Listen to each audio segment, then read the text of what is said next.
What happened 47 years ago in the New Mexico desert? Did a UFO really crash in the middle of the night? And if it wasn't a UFO, what was it? And is the government covering up the story of the century? Well, one thing is for sure. There are an awful lot of unanswered questions. And tonight, we're going to try and sort out facts from fiction concerning an alleged alien encounter out in the New Mexico desert. And also its connection to Wright-Patterson Air Force Base. Plus a few startling evidence pieces that show that the story did not end there. On the morning of July 3rd, Mac Brazel finds some rather unusual wreckage scattered across his property. Whatever happened here in early July of 1947 has permanently linked Dayton, Ohio to Roswell, New Mexico. And it put a sheep rancher in Lincoln County at the center of one of the longest-running controversies in U.S. history. What did Mac Brazel find scattered across his property? Could it have been what the government first said it was, a crashed flying saucer? Wreckage scattered over a large area.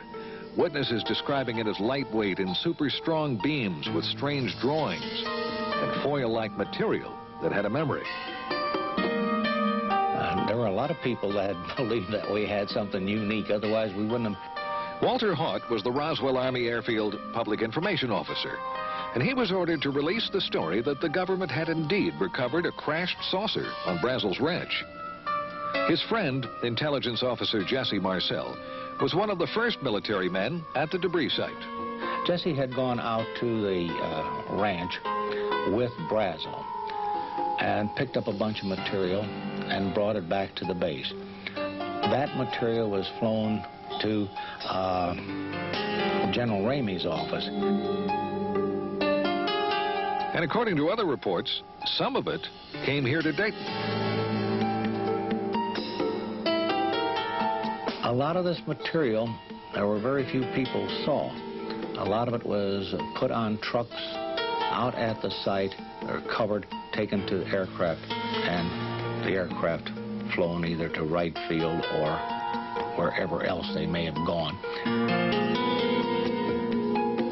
That's when the official story was changed. The Army Air Corps said Brazel had found nothing more than a downed weather balloon, and they had pictures to prove it. Intelligence officer Major Jesse Marcel was ordered to pose for pictures with some of the wreckage and told not to talk to the media. If it was a government plan, it worked. The story died. It was nothing very serious. I think most people took it as an honest mistake made by the people off the base. For many years, no one in this New Mexico town thought much more about the story until a few of them started comparing notes. Jesse Marcel talked to Walter Haught and admitted he didn't buy that crashed weather balloon story. He was very, very adamant. What we picked up and brought into the base was not of this earth. You could not change his opinion. This was not of this earth. We don't have the technology to develop anything like this. Materials that were so thin, they were like foil that you could crumple up in your hand, and when you released it, it went back to its original form. Had a memory built in it. Go ahead and get out of here, and get out of here as fast as you can. And in a rare interview, mortician Glenn Dennis told me he remembered getting some strange calls from the base mortuary officer around the time of the Brazel discovery. He called one and he said, "What's the smallest size hermetically sealed casket that you keep in stock?" And then again, here again, I said, "Hey, what have you guys got out there?" Later that day, while on an ambulance run to the base hospital, Dennis saw strange wreckage in the back of 2 Army ambulances parked outside this emergency room door. And an Army nurse, who was a close friend of his, told him that she had been part of some strange activities going on in the hospital that day. And what they wanted her to do was write down what they were doing. And on one gurney, there was a crash bag that had 2 small, little, very mutilated bodies. And then on the other gurney, there was a crash bag there that was unzipped, and it had a little body, she said, that was almost complete. It hadn't been mutilated. She claimed they were doing an autopsy on that one. a body that was not like anything she had ever seen before. She described some very unusual features that were not human. It only had 4 fingers, and on the tips of it were little pads, and then it looked like very small, minute little suction cups. And they described the arm as much larger here from the human and a very short joint up here, and the head was very large. The eyes were very sunken in. But what were they? Dennis was told by a high-ranking military officer that they were indeed something special. He said the bodies were definitely aliens. All right, so what did Mac Brazel really find out in the desert? The weather balloon doesn't carry passengers, and it wasn't all that secret. And where did the bodies come from? What about those reports as well that both wreckage and alien bodies were shipped to Wright-Patt? Well, coming up, we'll try and track down exactly what was and was not shipped here, and why the Roswell case is still under the microscope after all these years. Plus, we're going to find out what the Air Force has to say on this possible alien encounter.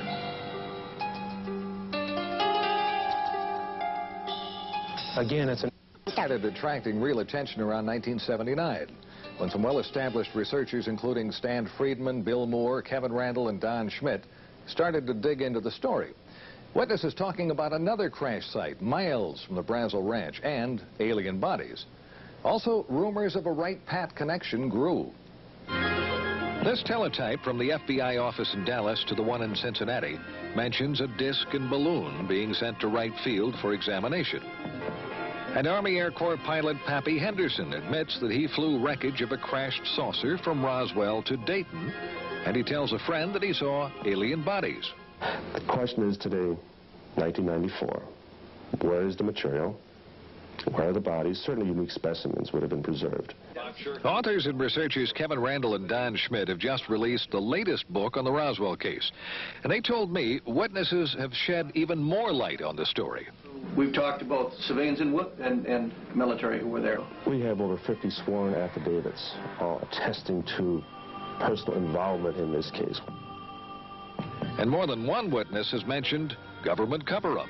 The Provost Marshal Edwin Easley now, who mentioned over and over again that I'm still sworn to secrecy, yet before he died, he acknowledged his involvement, the bodies, and that the President, whether personally or indirectly, had asked them to cooperate and never to say a word about this.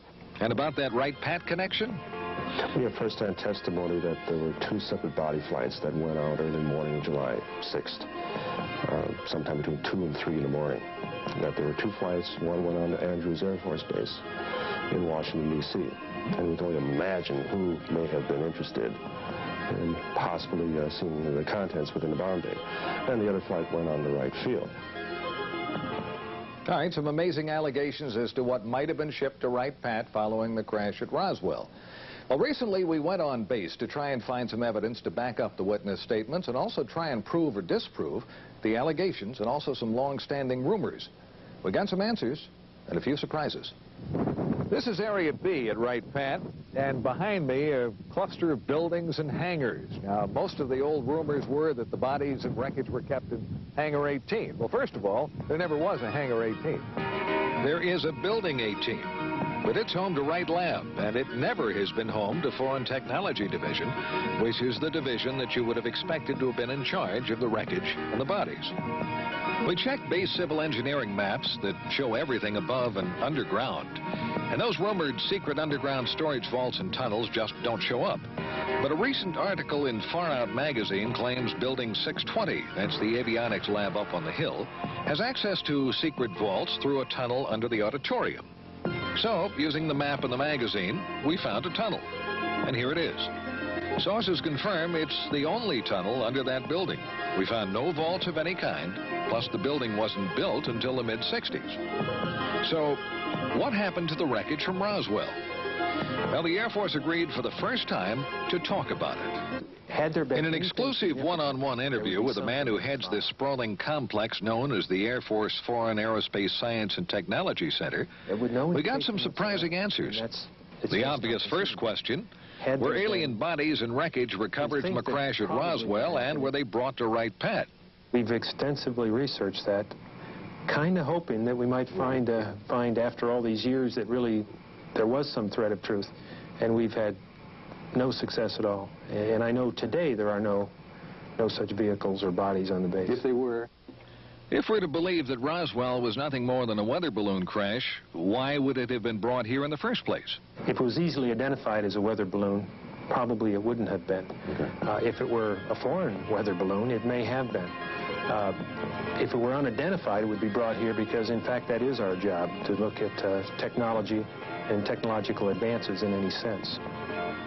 Well, that seemed to be a pretty good argument that it was not an everyday weather balloon. And if it wasn't alien bodies in a UFO, what was it? Extensive research here, we found just no indication at all of any kind of incident at Roswell. I mean, we have nothing on record for that investigation. But we did learn that there was a Roswell file in one base office. Meet Colonel Hector Quintanilla. He was the last director of the Air Force's Project Blue Book. There was a folder. Okay. A folder about as big as this, with newspaper accounts of what transpired out at the ranch or wherever it was. But there was no formal correspondence that I could find with regards to Roswell. He told me Blue Book's evaluation of the case was it was nothing more than a balloon, and that's the end of it. But interestingly enough, a search of other Air Force documents failed to turn up any reference to Roswell in any form. We can't find an advantage to keeping such a thing a secret. We think that probably what happened is that there wasn't anything significant from the Roswell incident, if in fact it was evaluated here. Consequently, if there was either no report or the report was of no significance, so it was destroyed. And he added, nothing like aliens or a UFO could have arrived at Wright-Pat without somebody knowing about it and eventually talking. Almost impossible to keep something that fantastic a secret, specifically within the intelligence community, and particularly from the organization that's supposed to evaluate that sort of thing. Secret. We've heard that word a lot tonight. Well, coming up, we've got some new evidence that may well explain what at least some of that wreckage from Roswell really was, and why it came here, and why the government chose to keep it a secret. We'll be back.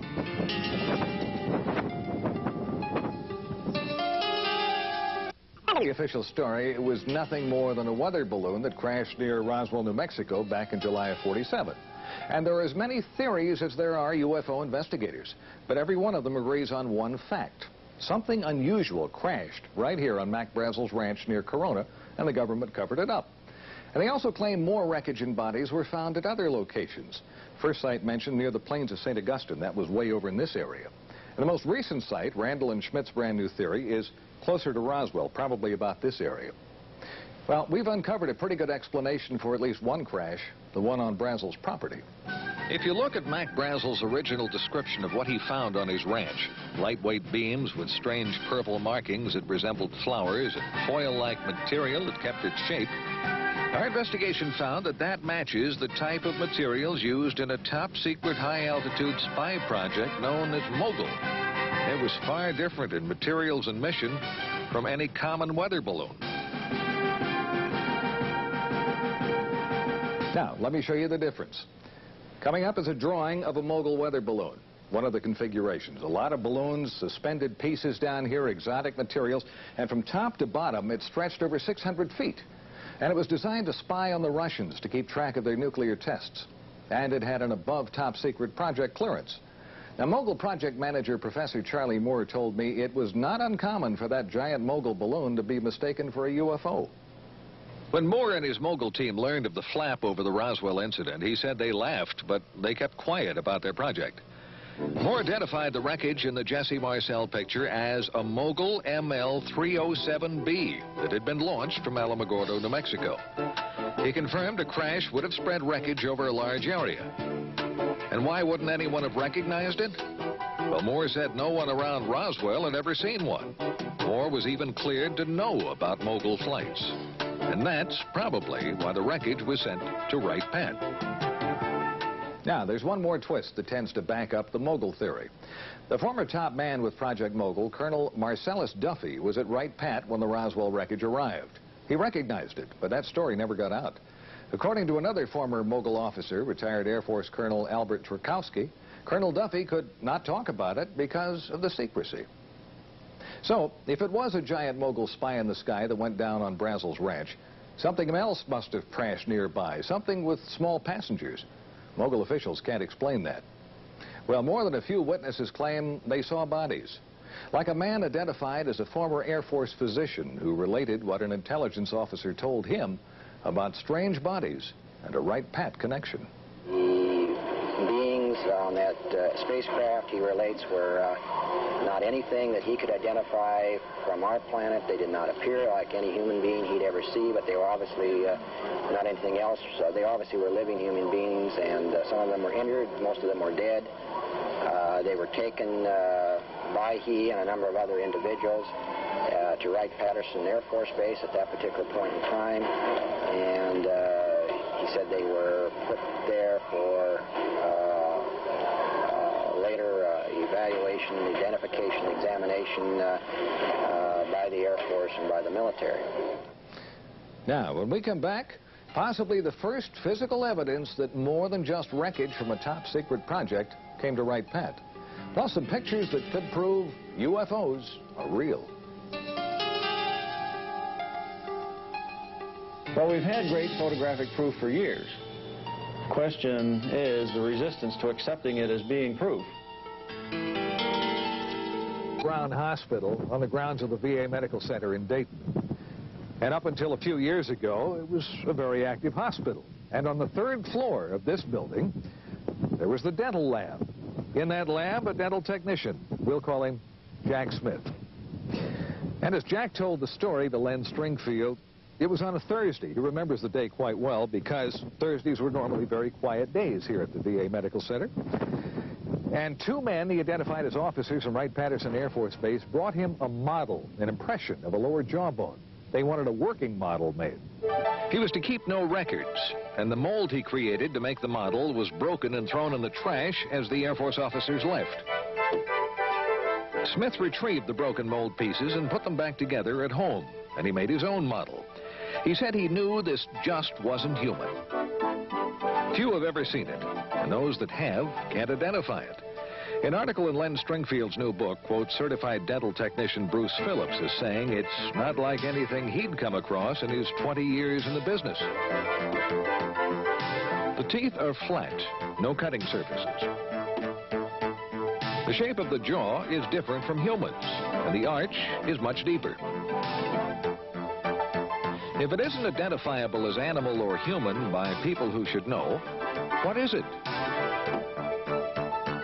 Could this finally be the first hard evidence the Air Force was indeed doing tests on alien bodies out at Wright-Pat? Jack Smith says the jawbone model was made in 1979. And if you compare the shape of the jaw in the model with the shape of the jaw in this computer drawing of an alien, it's almost a perfect match. Some sources claim the drawing was part of a government UFO briefing in 1978, same time frame, and was based on photos from Wright-Pat. Now, the Air Force tells us they have no records of any alien picture or the briefing. No comments yet on the jawbone. For believers, this is more evidence that something is going on, and the government really doesn't want to talk about it. But are models and pictures enough to finally prove that UFOs and aliens are real? Well, we've had great photographic proof for years. The question is the resistance to accepting it as being proof.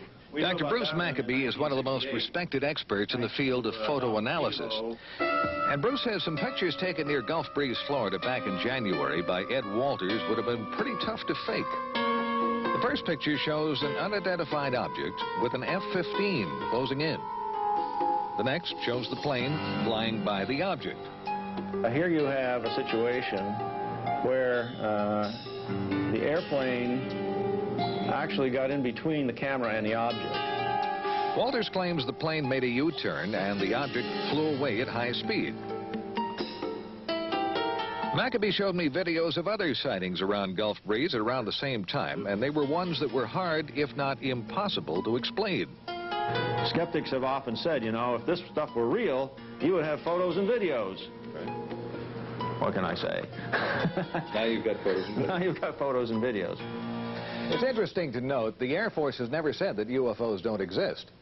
Was this a break in a curtain of secrecy surrounding the real UFO story? Has the government really been covering up the story of the century? It all comes down to what you believe. And as in the past, it remains the controversy that won't die. And whether the evidence connecting Wright-Pat to the UFO phenomena is accurate or not, the base is forever a part of that legend. I'm Carl Day.